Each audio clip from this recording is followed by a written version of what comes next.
विश्व 24 न्यूज हर पल आपके साथ। नमस्कार, मी सुकेशनी गावंडे। आपण पाहतात विश्व 24 न्यूज। लोकनेते गोपीनाथ मुंडे ऊसतोड कामगार कल्याण महामंडळातर्फे कामगारांना न्याय देणार। सामाजिक न्यायमंत्री धनंजय मुंडे यांची घोषणा। सोलापूर दिनांक 21 जिमाका। निसर्गाची पर्वा न करता रात्रंदिवस ऊसतोड मजूर हा ऊस तोडणीसाठी कबाड कष्ट करतो।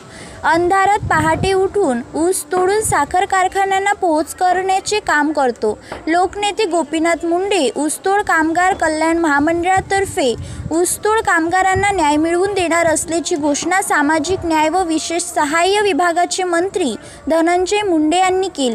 धोत्री तालुका दक्षिण सोलापूर येथील गोकुळ शुगर इंडस्ट्रीज लिमिटेड यांच्यातर्फे आयोजित शेतकरी स्नेह मेळावा आणि गडीत हंगाम सांगता समारंभ कार्यक्रमात श्री मुंडे बोलत होते। यावेळी आमदार संजय शिंदे, माजी मंत्री मधुकरराव चव्हाण, माजी आमदार दीपक साळुंखे पाटील, लोकनेते शुगरचे बाळराजे पाटील, संतोष पवार, कारखान्याचे कार्यकारी संचालक विशाल शिंदे, तुळजाभवानी शुगरचे सुनील चव्हाण आदींसह शेतकरी ऊसतोड कामगार मुक्कादम उपस्थित होते। श्री मुंडे म्हणाले, ऊसतोड कामगारांच्या खूप व्यथा आहेत। या व्यथा सोडविण्यासाठी कामगार विभागाकडे जाणारे हे महामंडळ सामाजिक न्याय विभागाकडे घेतले आहे।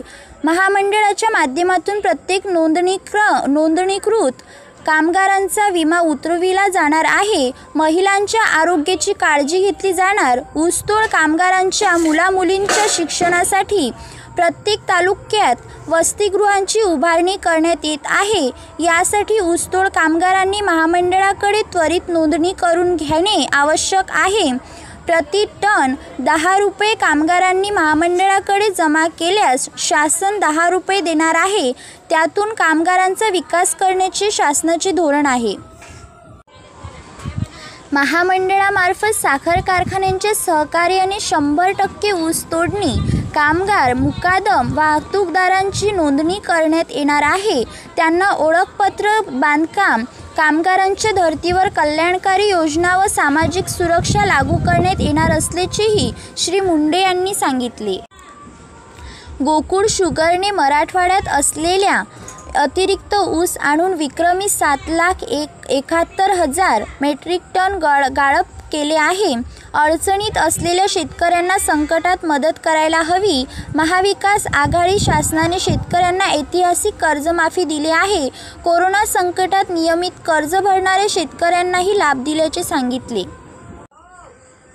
प्रास्ताविक गोकुळ शुगरचे चेअरमन दत्ता शिंदे यांनी केले। त्यांनी सांगितले की विक्रमी गाळपासोबतच वीज निर्मिती कारखाने केली आहे। शेतकऱ्यांचा विकास हेच ध्येय ठेवून काम करीत आहे। कारखाना बंद झाल्यानंतर 15 दिवसात शेतकऱ्यांच्या खात्यात ऊस बिलाचे 140 कोटी जमा केले।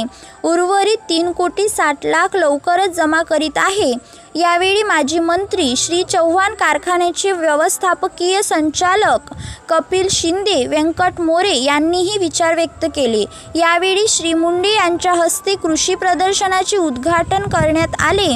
2022 ते 23 या वर्षासाठी ऊस तोडणीसाठी मुकादम वाहन मालक यांना धनादेश वाटप करण्यात आले। सूत्रसंचालन श्वेता हुल्ले यांनी केले, तर आभार विशाल शिंदे यांनी मानले। राज्यातील महत्त्वाच्या आणि आपल्या भागातील ताज्या बातम्या पाहण्यासाठी आजच आमच्या विश्व 24 न्यूज चॅनलला यूट्यूबवर सबस्क्राईब करा आणि बेल आयकॉन प्रेस करा।